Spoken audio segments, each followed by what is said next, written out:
Okay, so today we're doing a deep dive into something pretty interesting, I think. Yeah, definitely. We've got this news excerpt that's really just a single sentence, Uh-huh. and it's titled, "Driver Arrested After Car Crash at Demonstration in Munich." Right. So, I mean, it's not a lot to go on, but that's No. kind of what we do here, right? Yeah, for sure. We try and take these little snippets and see what we can find out. Yeah, exactly. We see what's hidden beneath the surface, even with limited information. Absolutely. And this is a great example. I mean, this one sentence opens up a ton of possibilities. Right, it's like this really weird puzzle. Yeah, it is. So, to lay it out for everyone, here's what we know. Okay. A driver was arrested following a car crash at a demonstration in Munich. Mm-hmm.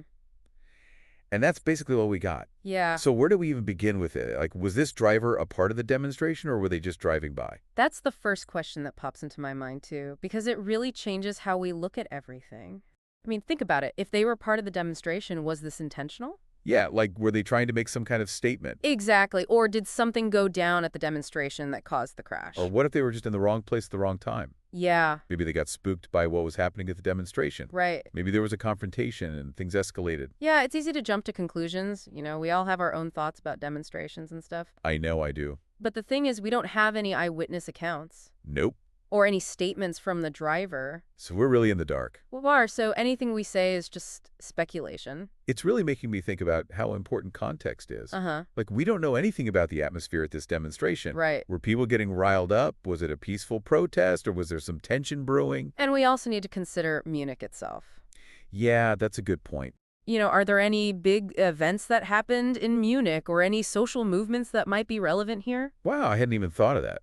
Every city's got its own story, right? Absolutely. And knowing that story can completely change how we see something like this. Exactly. So this is where I want to turn to our listeners for a second. Okay. When you see news like this with so few details, Yeah. how do you deal with all those missing pieces? It's a good question. Like, what do you do to get more information and figure out what's really going on? Yeah, because it's really easy to just accept the headline. Especially when it fits into what we already believe, right? Mm-hmm. But I think this case really shows us how important it is to do our own research, Absolutely. to ask questions and think about things from different angles before we make up our minds. It's a reminder that there's always more to the story. Yeah. And sometimes what's missing from the report is just as important as what's there. I think that's a perfect place to wrap up for today. Yeah. Thanks for joining us for this deep dive. Thanks, everyone. And until next time, stay curious.